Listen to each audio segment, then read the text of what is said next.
நான் பெண்களை பார்த்து ஒரு கேள்வி கேட்கிறேன் நடுவர் அவர்களே. வாட்ஸ்அப்ல ஸ்டேட்டஸ் போடுறீங்களே, விடிஞ்ச உடனே வாசல்ல கோலம் போடுறீங்களாம்மா நீங்க? அவர் வந்தோன்னு சொன்னார், நீர்நிலை இல்லையா, நாம சாப்பிடலையா, சுவாசிக்கலையா, இது இயற்கை தானே, சாப்பிடுறோம், நல்ல சாப்பாடு சாப்பிடுறோமா? அதுதான் எங்களுடைய கேள்வி. ஒரு காலத்துல உணவே மருந்துன்னு இருந்து, இன்றைக்கு உணவுக்கு முன்னால் மருந்து, உணவுக்கு பின்னால் மருந்து, அப்படித்தானே இருக்கு. உணவில் கலப்படம் இருக்கிறதா இல்லையா? ஒருத்தன் வாழ்க்கையே வெறுத்து போய் விஷத்தை குடிச்சாங்க, பொழைச்சுக்கிட்டான். விஷத்துல கலப்படம். அவன் பொழைச்சுக்கிட்டானேன்னு சொல்லி வீட்டுல எல்லாரும் சேர்ந்து அல்வா கிண்டி சாப்பிட்டாங்க, செத்து போயிட்டாங்க. அல்வால கலப்படம். எங்கேயாவது நல்ல காற்றை சுவாசிக்குமா? அன்னைக்கெல்லாம் பாருங்க, ஆடி காத்துல அம்மியும் பறக்கும். இன்னைக்கு கம்பத்துல இருக்க கொடி பறக்க மாட்டேங்குது இந்த காத்துல. எல்லாம் அனல் காத்தா இருக்கே. முன்னெல்லாம் சொல்லுவாங்க, வாசலை திறந்து வை, ஜன்னலை திறந்து வை, காற்று வரட்டும் அப்படிம்பாங்க. இன்னைக்கு என்ன சொல்றோம்?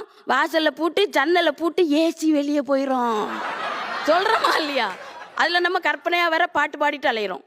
தலகோதும் இளங்காற்று சேதி கொண்டு வரும், இருளாத விடியாத நாளும் இங்கு இல்ல, உன்னை நம்பி நீ முன்ன போகையில பாதை உண்டாகும், நிக்காம முன்னேறு, கண்ணோரம் ஏன் கண்ணீரு.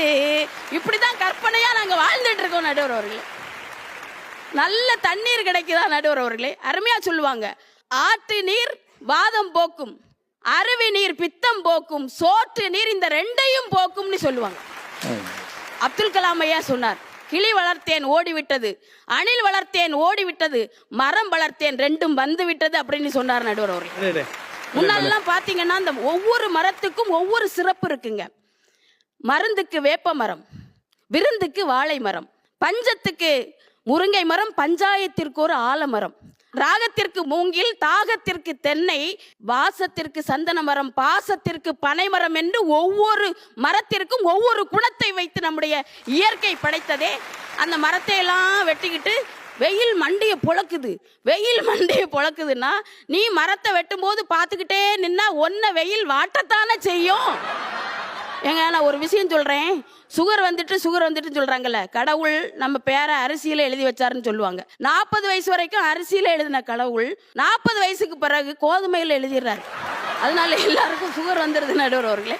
ராகி ஆமா, அதுக்கு என்ன காரணம்னா நம்ம மக்கள் வெள்ளையா எதெல்லாம் இருக்கோ அதை விரும்ப ஆரம்பிச்சிடுறோம். நடிகன்னா வெள்ளையா இருக்கணும், நடிகைன்னா வெள்ளையா இருக்கணும், சீனினா வெள்ளையா இருக்கணும், மைதான்னா வெள்ளையா இருக்கணும். வெள்ளையா இருக்கிறதெல்லாம் விரும்பிக்கிட்டு கருப்பா இருக்கிற கருப்பட்டியையும் நாட்டு சக்கரையும் தொலைச்சிட்டீங்களே,